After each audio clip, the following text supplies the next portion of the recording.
दोस्तों नमस्कार। जयदीप पत्रिका में आपका स्वागत है। मैं दीपक कोहली। आज हमारे बातचीत कार्यक्रम में जुड़े हैं योग्यता यादव जी, जो एक काउंसलर हैं और साथ साथ में अध्यापिका भी हैं। जी मैम, आपका स्वागत है हमारे जयदीप पत्रिका के इस कार्यक्रम में। जी sir. Thank you very much. Good morning. Good morning ma'am. एक काउंसलर की क्या भूमिका है वर्तमान में, थोड़ा सा बताइए। क्यों जरूरत पड़ती है एक काउंसलर की? देखिए सर, काउंसलर क्या होता है? काउंसलर होता है कि मैं हूं ना टाइप, मतलब आपका दोस्त, आपके दुख सुख बांटने वाला। और आज के परिप्रेक्ष्य में काउंसलिंग की आवश्यकता क्यों ज्यादा है? क्योंकि आप देख ही रहे हो, छोटे बच्चे से लेकर बुजुर्ग तक सब तनाव में। और अपन लोग क्या करते हैं कि घर वालों को अपनी बात करने में जैसा लगता है ना कभी, कि माता पिता को कहेंगे तो माता पिता दुखी हो जाएंगे, हमारे मन में कुछ बात चल रही है तो। और फ्रेंड्स को कहेंगे या भाई बहन को कहेंगे तो वो हंसेंगे, हमारा मजाक उड़ाएंगे। तो उसमें काउंसलर एक ब्रिज का काम करता है। काउंसलर आपकी बात को सुनता है, काउंसलर आपको समझाता है, आपकी निर्णय लेने की क्षमता को मजबूत करता है काउंसलर। तो काउंसलिंग की भूमिका आजकल के परिप्रेक्ष्य में तो बहुत ही ज्यादा बढ़ गई है। छोटे बच्चों पे पढ़ाई का तनाव, बड़ों पे काम का तनाव, रिलेशनशिप इशू, और बुजुर्ग होते होते अकेलेपन का तनाव। तो इन सब का साथी जो है वो आजकल एक काउंसलर का रोल अदा करता है। मैम, आपके मन जी। में ये काउंसलर बनने का विकल्प कैसे आया और क्यों आया? एक्चुअल में सर, मेरा मेन सब्जेक्ट केमिस्ट्री है। मैं रसायन विज्ञान की लेक्चरर हूँ गवर्नमेंट स्कूल में। अब मैं वाइस प्रिंसिपल हूँ। लेकिन एक लोगों से जुड़ाव और लोगों के दुख को समझना, मतलब ऐसा मेरा एक, आप यूँ देख लीजिए, सोशल वर्क करने का जो एक जुनून है। और उसके तहत मैंने काउंसलर के लिए डिप्लोमा किया, वर्कशॉप अटेंड करी, और धीरे धीरे मैं लोगों से जुड़ती चली गई। हमारे स्कूल में बच्चे हैं, आप जानते हैं सरकारी स्कूल के बच्चे ऐसे बैकग्राउंड से आते हैं कि उनको पढ़ाई के लिए तैयार करना ही एक मुश्किल बात है। उनके पेरेंट्स जो स्कूल भेजते हैं वही बहुत बड़ी बात होती है। तो धीरे धीरे उन बच्चों से जुड़ाव बढ़ता गया, समाज से जुड़ाव बढ़ता गया। और मुझे अब ये पेशा मतलब अच्छा लगता है, ऐसा लगता है कि मैं लोगों के लिए कुछ कर रही हूँ इस पेशे के माध्यम से, इसीलिए। ओके मैम, एक काउंसलर के अंदर क्या होना चाहिए, मतलब कि जो आपको लगता है कि काउंसलर के अंदर होना बहुत जरूरी है? काउंसलर के अंदर सर लोगों से जुड़ाव होना बहुत जरूरी है। और उनकी परेशानी अगर वो अपने पे लेके समझेंगे तो ही वो हम्म। उसका हल निकाल सकेंगे। और मुझे ऐसा लगता है कि हर परेशानी का हल हम बातचीत से निकाल सकते हैं। मेरे जीवन में जो घटनाएं हुई हैं और मैं यहाँ तक पहुंची हूँ, बहुत ही एक स्ट्रगल करके यहाँ तक पहुंची हूँ मैं। तो मेरे जीवन में जो घटनाएं हुई है उससे मुझे ये लगता है कि लोग, आपको समझने वाला कोई व्यक्ति चाहिए। और काउंसलर के अंदर ये बहुत ही बड़ी बात होनी चाहिए कि वो आपके दुख को समझे। और एक चीज बस यही कहूंगी मैं, कि हर बात का सॉल्यूशन निकाला जा सकता है। जैसे आजकल सुसाइड के केस बढ़ रहे हैं, रिलेशनशिप टूट रही है, इशू है ना, पढ़ाई का दबाव बढ़ता जा रहा है। जैसे कल ही हमने एक रील में देखा था, वीडियो में, कि बच्चे हम्म। को आईफोन नहीं दिलाया गया और बच्चे ने हम्म। सुसाइड कर लिया, और उसके माता पिता भी उसके साथ में, जो है वो पूरा परिवार खत्म हो गया, है ना। जी जी जी। तो ये बहुत बड़ी बात है, तनाव जो हमारे जीवन में बढ़ता जा रहा है, हम्म। इसमें काउंसलर बहुत अच्छी भूमिका निभा सकते हैं। और मैं तो ये कहूंगी कि हर स्कूल में एक काउंसलर जरूर होना चाहिए। क्योंकि बच्चा पढ़ाई बाद में करेगा, नौकरी बाद में करेगा, लेकिन पहले उसका मेंटली स्टेबल होना बहुत जरूरी है। और उसमें आपकी काउंसलर बहुत बड़ी भूमिका निभाता है सर, ये बात है। ओके। जैसे कि एक छात्र को काउंसलर की जरूरत कब पड़ती है? जैसे कि मैंने 12th पास कर लिया या ग्रेजुएशन कर लिया, तो मुझे काउंसलर की जरूरत है उस दौरान, या फिर उससे पहले मुझे जरूरत है? जी, मैं सर आपको दो केस बताती हूँ। एक काउंसलर की जरूरत जब पड़ती है जब आप कौन सा सब्जेक्ट पसंद करते हो और मजबूरी में कौन सा सब्जेक्ट ले लेते हो। जिस सब्जेक्ट को आप मजबूरी में लेते हो उसके साथ आप कभी इंसाफ नहीं कर पाओगे, और जीवन में आप कभी भी अच्छे से उसके प्रति न्याय नहीं करोगे और ना जॉब कर पाओगे। तो उस हम्म। समय आपको 12th पास आउट होने के बाद एक काउंसलर की जरूरत पड़ती है कि उन्हें कौन सा सब्जेक्ट लेना चाहिए। तो हम लोग बच्चे का एनालिसिस करते हैं, बच्चे की रुचि को जानते हैं, बच्चे से बात करते हैं, और 2-3 सेशन हम जब करते हैं तब हमें धीरे धीरे महसूस हो जाता है कि बच्चा जो है वो कौन सी लाइन में जाने लायक है। तो हम उसे गाइड करते हैं। नहीं तो क्या है बच्चे कि हाँ मेरा फ्रेंड ये सब्जेक्ट ले रहा है तो बच्चे भी ये सब्जेक्ट ले लेते हैं, मैथ्स ले रहा है तो चलो हम भी मैथ्स ले लेते हैं। और सब्जेक्ट लेने में इतने इशू हैं कि पहला तो फ्रेंड्स के प्रभाव में, दूसरा हमारे घर के पास कोई स्कूल है और उसमें कोई सब्जेक्ट है तो वो हम ले लेते हैं, तीसरा अगर आपका इकोनॉमिक बैकग्राउंड जो है वो इतना मजबूत नहीं है तो हम वो सोच के डरते हैं कि आगे का खर्चा क्या आएगा तो हम सब्जेक्ट ले लेते हैं। पर ये तीनों चीजें जो है वो हमारे आगे के फ्यूचर पे प्रभाव डालती है। ना तो हम सही से नौकरी कर सकते हैं और ना हम जीवन में खुश रह सकते हैं। तो इस समय आपके काउंसलर की भूमिका बहुत मायने रखती है आपके सब्जेक्ट चूज करने के लिए और आपका फ्यूचर बनाने के लिए। ओके मैम, आज शिक्षा से लेकर नौकरी और हर जगह काम का दबाव बढ़ता जा रहा है, या सफल होने का दबाव बढ़ता जा रहा है, और उसको बेहतर करना या अच्छा करना भी एक चुनौती होती जा रही है। इसे आप एक काउंसलर के रूप में कैसे जी देखते जी हैं? सर, ये चुनौती तो बहुत ज्यादा बड़ी है, काउंसलर के लिए भी बहुत बड़ी है। मेरे पास बहुत सारे केस आते हैं, मैसेज आते हैं कि मैडम हमारे जो है जॉब में हमारा प्रमोशन नहीं हो रहा है या हमारा टारगेट पूरा नहीं हो रहा है। बच्चे जो है वो बोलते हैं हमारे परसेंटेज, जितनी हमने मेहनत करी उतने परसेंटेज नहीं बन पा रहे हैं। तो काउंसलर जो है, देखिए परिस्थिति तो काउंसलर नहीं बदल सकता है, बस काउंसलर जो है वो परिस्थितियों से लड़ने की ताकत दे सकता है, उनके मानसिक स्तर को मजबूत कर सकता है। क्योंकि जीवन को चलाने के लिए जॉब भी आपको करनी पड़ेगी, आपको पढ़ाई भी करनी पड़ेगी, जो आजकल कंपटीशन का टाइम है उस समय में आपको पढ़ाई भी करनी पड़ेगी, पूरी आपको पूरी मेहनत करनी पड़ेगी। तो उसमें काउंसलर बस आपके मानसिक स्तर को मजबूत बनाने का काम करता है सर, और कुछ नहीं। ओके, जैसे मैम ग्रामीण परिवेश में अगर बात करूं तो अधिकांश क्या होता है, महिलाओं के शरीर में या लड़कियों के शरीर में बोलते हैं कि देवता आ गया या भूत चढ़ गया, ऐसे कहते हैं। और उसके बाद जी उसकी तबीयत खराब हो जाती है, या अधिकांश केसों में कभी कभी उसकी मृत्यु भी हो जाती है। इस चीज को आप कैसे देखते हैं बतौर काउंसलर? और ये क्या समाज की बुराइयां हैं, या फिर इसके पीछे सच कुछ और है? सर इसके बारे में आपको देखिए दो केस बताऊंगी। एक 9th क्लास में लड़की जो, मतलब उसको पढ़ने में इंटरेस्ट नहीं है बिल्कुल, वो हम्म। कभी क्लास में से चिल्लाने लग जाती, कभी जोर जोर से रोने लग जाती। तो अ, हमने जैसे उसको बुलाया और मैंने उससे पर्सनली बात करी, बहुत बात करी, फिर उसके पेरेंट्स की काउंसलिंग करना शुरू किया। तो उसके पेरेंट्स जो है उन्होंने कहा कि इसके गोल जो हमारे देवता की पहनते हैं, गोल यहाँ पर पहनते हैं देवता की राजस्थान में, तो हम्म। इसको गोल नहीं पहनाई, इसलिए ये पढ़ाई नहीं कर पा रही है और इसलिए ये 9वीं में फेल हो गई, एक बार वो बच्ची फेल भी हो गई। तो फिर उसकी काउंसलिंग मैंने करना शुरू किया, उसको समझाया कि बेटा देवता किसी का बुरा नहीं चाहते हैं, और हम्म। देवता क्यों चाहेंगे कि कोई भी बच्चा जो उनकी शरण में है वो फेल हो। एकदम तो एकदम। धीरे धीरे काउंसलिंग करके सर उसको हम लेवल पे लेके आए और वो 9वीं पास हुई, अभी वो लड़की 11वीं में पढ़ रही है और बहुत ही खुश है सर। तो इस परिप्रेक्ष्य में काउंसलर की भूमिका बहुत अहम रोल निभाती है कि आपके दिमाग में जो आप ये मान लीजिए कि गलत चीजें भरी हुई हैं उनको साफ करने का काम काउंसलर करती है सर। और दूसरा एक केस आपको और बताऊंगी मैं। जी जी। कुछ केस जो मेरे पास आ जाते हैं वो तो सॉल्व हो जाते हैं, लेकिन कुछ केस ऐसे हैं जो हमारे को पता ही नहीं चलता है तो वो हमारे लिए मुश्किल हालात पैदा करते हैं।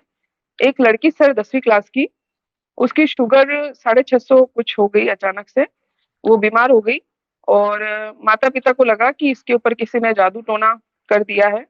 लेकिन वो बात हमारे तक आई नहीं सर, ये मैं एक समाज के सोच के दुष्प्रभाव बता रही हूँ। हम्म। और उस लड़की को उन्होंने घर ही रखा, उस पे जो है झाड़ा डलवाने या जादू टोना करवाने के लिए वो घूमते रहे, क्योंकि उनके दिमाग में यही था कि इसके कोई ऊपर का चक्कर है।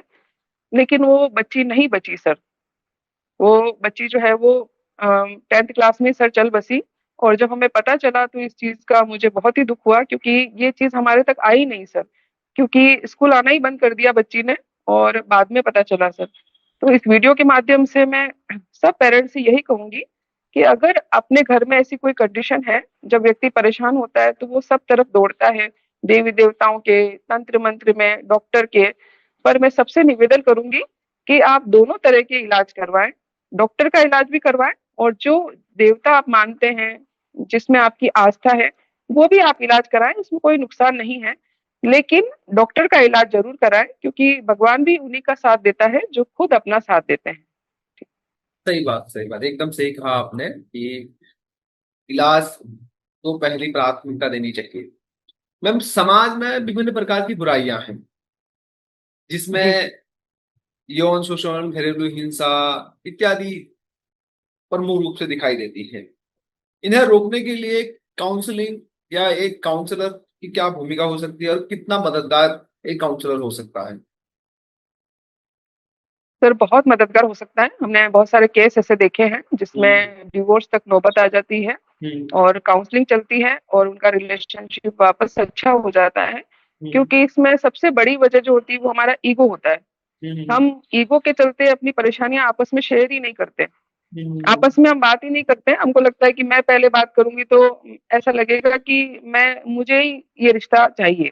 लेकिन काउंसलर जो होता है वो दोनों की बातें सुनता है हम्म। और दोनों की बातें आपस में जो है वो कम्युनिकेट करता है। तो रिलेशनशिप बचाने में आपने देखा होगा कोर्ट भी 6 महीने का समय देता है और काउंसलिंग करवाता है पहले। तो बहुत से रिलेशनशिप तो काउंसलिंग के अंदर ही सही हो जाते हैं। तो काउंसलर की भूमिका हर जगह सर बहुत अहम रोल निभाती है। दूसरी बात, समाज में जो बुराइयां हैं एकदम से सर, जो बरसों पुरानी बुराइयां हैं वो एकदम से तो खत्म नहीं होंगी। लेकिन जो व्यक्ति हमारे संपर्क में आता है हम उसे समझाते हैं। जैसे कि मैंने बोला अभी, एकदम से हम उनको मना नहीं कर सकते हैं कि आप जादू टोना या तंत्र मंत्र में विश्वास नहीं करो, क्योंकि उनका बरसों से उस चीज में विश्वास है। हम हम्म। सिर्फ यही कह सकते हैं और समझा सकते हैं उनको कि आप दोनों तरह के इलाज करवाओ। जब हम पेरेंट्स को ये कहते हैं ना सर कि दोनों तरह के इलाज करवाओ, तब वो हमारी बात पर विश्वास करते हैं कि हाँ सही है, हमको डॉक्टर के पास भी जाना चाहिए। नहीं तो अगर हम ये कहेंगे कि नहीं आप डॉक्टर के पास ही जाओ, तो वो हमारे ऊपर भी विश्वास करना छोड़ देंगे। तो पेरेंट्स में या आसपास के लोगों में पहले विश्वास जगाना पड़ता है हमारे प्रति। उसके बाद हम परिवर्तन शुरू कर सकते हैं किसी में भी। जी एकदम एकदम मैम, आजकल ना ये जो मानसिक बीमारी है या मानसिक तनाव है, ये बढ़ता जा रहा है, और इसके जी शिकार छोटे छोटे बच्चे भी हो रहे हैं। मगर बहुत सारे जी लोग इसको बीमारी ही नहीं मानते हैं।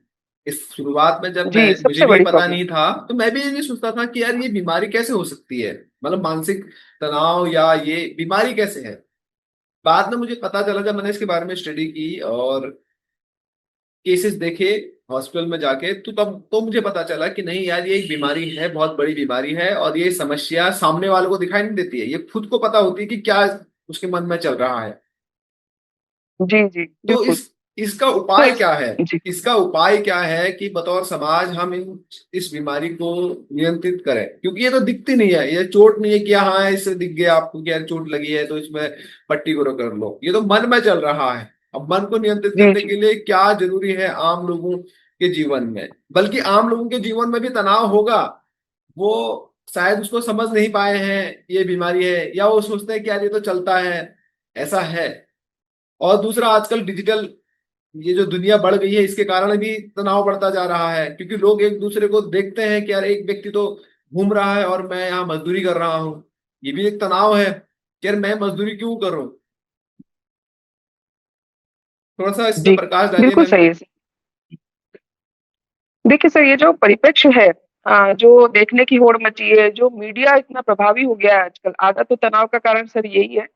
क्योंकि हम लोग अपने जीवन से ज्यादा दूसरों के जीवन का पता करने लग गए हैं। हमको लगता है कि उसके जीवन में क्या हो रहा है, उसके जीवन में इतना अच्छा हो रहा है, फिर वो कंपैरिजन शुरू हो जाता है सर। और जहां पर कंपैरिजन शुरू होगा वहां पर परेशानियां शुरू हो जाएंगी। मैं सबसे यही कहूंगी कि सब चीजें सबके लिए नहीं बनी होती हैं। हमारे लिए जो बनी है वो हमें मिलेगी, जो दूसरों के लिए बनी है वो दूसरों को मिलेगी। दूसरी बात, आप में अगर कोई समस्या है तो आपको उसको एक्सेप्ट करना पड़ेगा और फिर काउंसलर आपकी हेल्प कर सकता है, या काउंसलर एज ए फ्रेंड आपकी हेल्प कर सकता है, क्योंकि आपको उससे खुद कांटेक्ट करना पड़ेगा। बिल्कुल सही आप सर बोल रहे हैं कि बहुत से लोग तो इसे बीमारी मानते ही नहीं है। अगर किसी को आप बोलो कि भाई काउंसलर के पास जाना है, तो वो सोचेगा कि मैं पागल थोड़ी हूँ। उसको लगेगा कि मैं मुझे पागलों के डॉक्टर के पास लेके जा रहे हैं, जबकि वो दोनों चीजें अलग हैं। जो दिमागी डॉक्टर होते हैं वो है साइकेट्रिस्ट, और जो काउंसलर होते हैं वो आपकी मानसिक स्तर को समझकर आपको उस परेशानियों से लड़ने की क्षमता प्रदान करते हैं। सबसे पहली बात तो आपके मन को मजबूत करते हैं, क्योंकि हम किसी के जीवन में परिस्थितियां बदल नहीं सकते हैं। मैंने पहले भी बोला है कि हम सिर्फ लड़ने की ताकत पैदा कर सकते हैं। हम उन परिस्थितियों को झेल सके इस लायक बनाते हैं। तो या तो इनडायरेक्टली कोई फैमिली मेंबर हमको बताए कि ये परेशानी चल रही है, तो हम एज ए फ्रेंड उससे कंसल्ट करते हैं, कांटेक्ट करते हैं और धीरे-धीरे उसकी परेशानी को समझकर हम उसको जो है मजबूत करते हैं।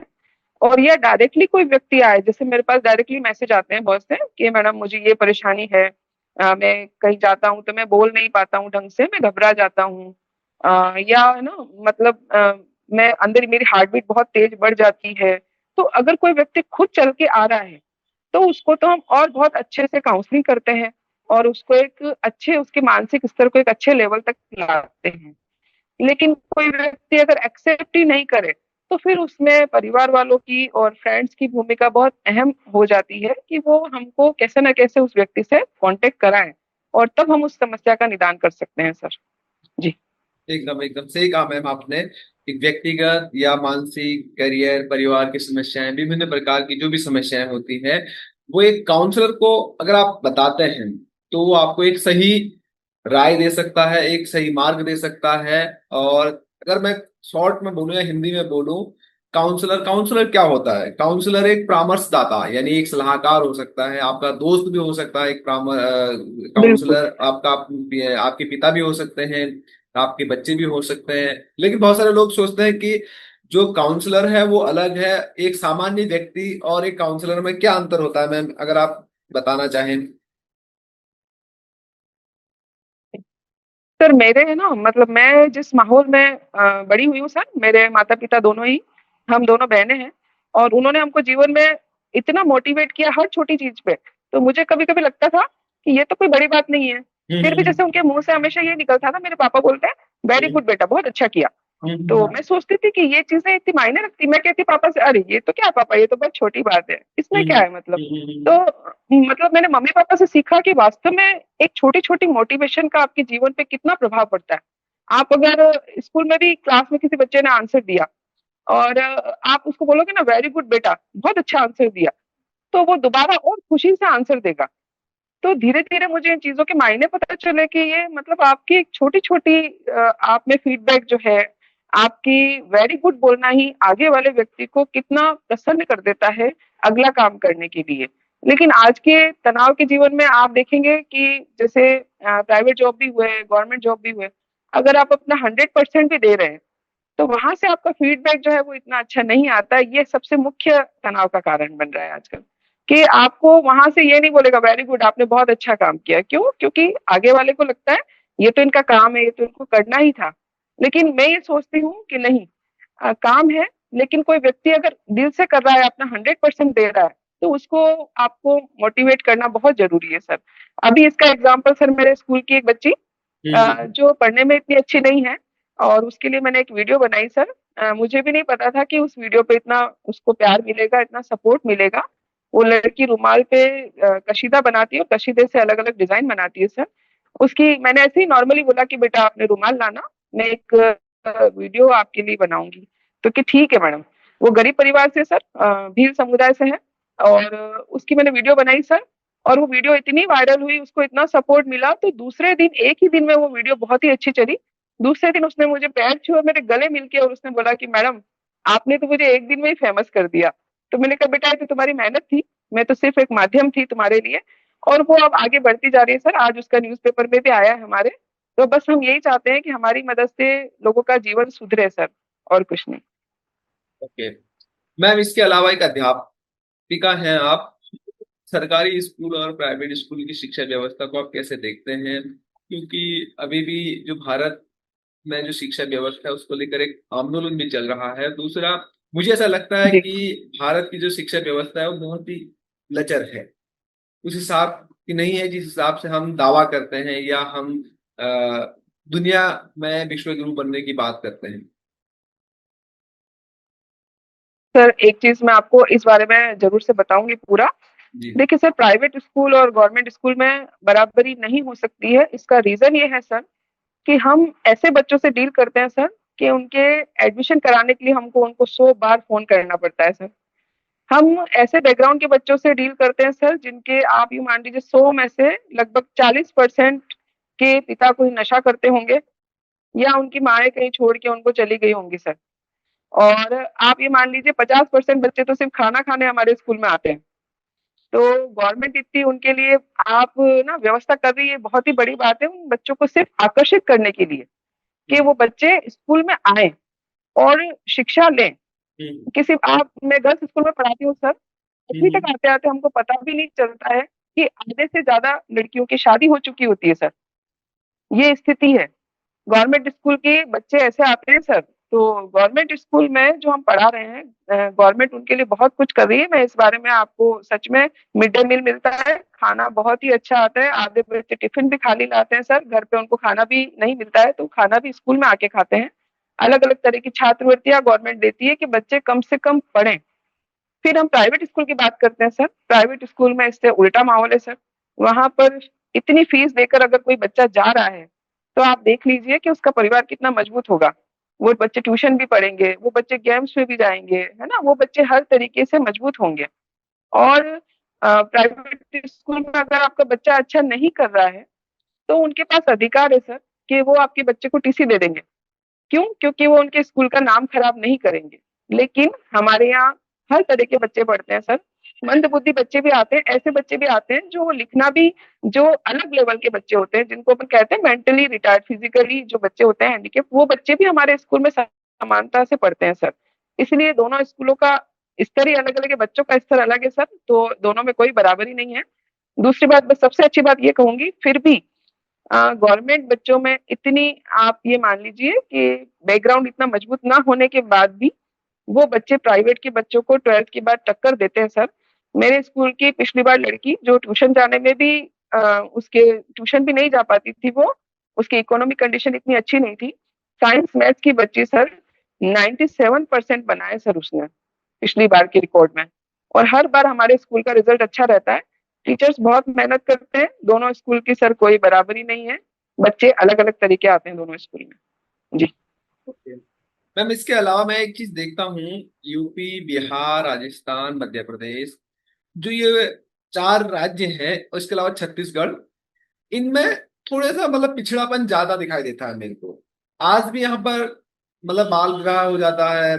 इसके अलावा महिलाओं को मतलब वो समानता नहीं है जो अन्य राज्यों में मैं देखता हूँ। अन्य राज्यों में कम से कम समानता तो है, अपने मनपसंद व्यक्ति से शादी करने की समानता है, या पढ़ाई में अधिकार है कि हाँ भाई जितना आपको पढ़ना है पढ़ो। हाँ, कुछ हो सकते हैं ग्रामीण क्षेत्रों में, अन्य राज्यों में भी, कि वहां भी जो लड़कियां हैं उनकी शिक्षा पर उतना जोर नहीं दिया जाता है, मगर जिन राज्यों का मैंने नाम लिया यहाँ पर महिलाओं की स्थिति और खराब है, मुझे ऐसा लगता है, क्योंकि मैं कुछ राज्यों में गांव स्तर पर गया हूँ, तो ये आपके साथ शेयर कर रहा हूँ। तो बताइए मैम, इसके लिए सरकार को क्या करना जी। चाहिए? आप एक अध्यापिका भी हैं और साथ साथ में काउंसलर भी हैं। सर गवर्नमेंट कर रही है, जैसे अभी शिक्षा जो है सबके लिए अनिवार्य कर दी गई है। ये धीरे-धीरे सर इन सब चीज़ों में शिक्षा से ही सुधार होगा और कोई चीज़ें इसमें आपकी सुधार नहीं कर सकती हैं। हाँ, ये है कि जिनका बैकग्राउंड अभी भी जिनके माता-पिता अनपढ़ हैं, वो बच्चे पढ़ रहे हैं, तो उनमें सुधार का टाइम लगेगा, थोड़ा-सा समय लगेगा सर। लेकिन शिक्षा ही वो हथियार है जिससे हम समाज की सोच को बदल सकते हैं सर। क्योंकि काउंसलर भी सर पूरे गाँव के साथ जाके आप संवाद कर सकते हैं, उनको समझा सकते हैं। लेकिन शिक्षा के फ़ायदे, नुकसान, अपना आने वाला फ्यूचर कैसा होना चाहिए, वो सब जब उनके बच्चे शिक्षित होंगे और फिर आने वाली जो पीढ़ियाँ हैं वो शिक्षित होंगी, तो सर समाज अपने आप बदलेगा।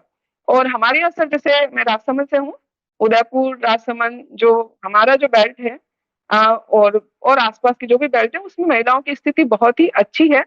आगे जो पढ़ रही है वो बहुत अच्छा पढ़ रही है, घर से भी उन्हें बहुत सपोर्ट मिल रहा है। हाँ, लेकिन कहीं-कहीं ग्रामीण परिवेश है, उनकी सोच में अभी तक परिवर्तन नहीं आया है। उनको लगता है कि महिलाओं को पढ़ा के क्या करना है, वो तो वैसे ही ससुराल चली जाएँगी। और ये सोच जो है एक और दूसरा जो मेन कारण जो मैंने देखा है सर, वो ये है कि लड़का और लड़की में भेद।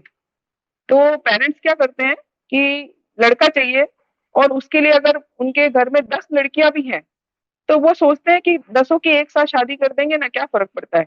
लेकिन एक लड़के के लिए वो मतलब उन लड़कियों इसीलिए ये माहौल ऐसा है सर कि लड़कियों के प्रति उनकी प्राथमिकता नहीं है, कि लड़कियाँ भी कुछ कर सकती हैं, कुछ अच्छा बन सकती है जीवन में क्योंकि उन्होंने शुरू से वही देखा है कि पुरुष प्रधान देश है और लड़के ही हमारे जो बुढ़ापे में हमारा सहारा बनेंगे। तो लड़कियां तो उनके लिए, मैं मतलब क्लास में भी देखती हूँ और स्कूल में भी देखती हूँ कि लड़कियां तो उनके जैसे कुछ भी नहीं है। यूँ लगता है कि एक साथ क्या है, सबकी शादी कर देंगे, जिम्मेदारियों से मुक्त हो जाएंगे, लड़का होना जरूरी है जो हमारा बुढ़ापे में साथ देगा सर। तो इस मामले में सर एक शिक्षा ही बहुत बड़ा रोल अदा करेगी। और धीरे-धीरे जो बच्चियाँ आ रही हैं, जिनके परिवार इतने पढ़े-लिखे नहीं हैं, लेकिन वो बच्चियाँ पढ़ रही हैं, तो वो अपने आने वाले भविष्य को ज़रूर सुधारेंगी सर। और आगे आने वाली पीढ़ियाँ जो हैं, इन सब चीज़ों से धीरे-धीरे मुक्त होंगी सर। जी। एकदम एकदम सही कहा मैम आपने। कभी कभी हमारे पास कोई रास्ता नहीं होता है, या कह सकते हैं कि क्या हम ऐसी स्थिति में फंस जाते हैं जहां हमें कुछ समझ नहीं आता है, चाहे वो करियर हो या जीवन हो, या फिर और चीजें हैं, व्यापार, अन्य चीजें। तो उस समय हमें या तो एक काउंसलर अच्छी राय दे सकता है या अच्छा मार्ग बता सकता है। यही एक काउंसलर की बिल्कुल। भूमिका शायद हमारे जीवन में रहती है। जी, जी, जी। बिल्कुल, बिल्कुल सर। मैं मतलब एक बात कहूँगी, हर जी चीज़ जी। का सॉल्यूशन है सर। जीवन में अपन हर चीज़ का सॉल्यूशन बातचीत से निकाल सकते हैं। कभी-कभी हम्म आपने भी देखा होगा, हम किसी से नॉर्मल बातचीत करते हैं और उसका कोई एक आइडिया हमको लगता है, अरे यार ये तो मैंने सोचा ही नहीं। तो हम्म। हर चीज़ का सॉल्यूशन बातचीत से निकाल सकते हैं। मैं हमेशा कहती हूँ, मेरी वीडियोज़ में भी कहती हूँ कि सिर्फ़ एक ही चीज़ का सॉल्यूशन हमारे हाथ में नहीं है कि कोई अपना अगर भगवान के पास चला जाए, तो हम हम्म। उसे नहीं ला सकते हैं। बस ये चीज़ के अलावा हम हर चीज़ का सॉल्यूशन सर निकाल सकते हैं जीवन में। इसलिए कोई भी गलत कदम किसी को उठाने की आवश्यकता नहीं है। जीवन बहुत अनमोल है। बातचीत से, किसी भी चीज़ से आप, और आपके लिए जो अच्छा नहीं है, अगर आपको कोई छोड़ के भी जा रहा है और आप उस तनाव में हैं, तो हो हम्म। सकता है कि आपको और बेटर ऑप्शन जीवन में आगे मिले। आप अपने आप को कम से कम चांस तो दीजिए, अपने जीवन को आगे बढ़ने का मौका तो दीजिए। तो बस यही कहूंगी मैं कि हर चीज का सॉल्यूशन है सर जीवन में। मैम बहुत बहुत धन्यवाद, आपने अपना बहुमूल्य समय दिया। आपने सही कहा कि सही दिशा के लिए एक सही राय या परामर्श बहुत जरूरी है, तभी हम अपने जीवन में एक बेहतर जीवन की ओर ले जा सकते हैं। सर थैंक यू, आपने मुझे मौका दिया इस प्लेटफॉर्म पे आने के लिए। Thank you sir, thank you so much.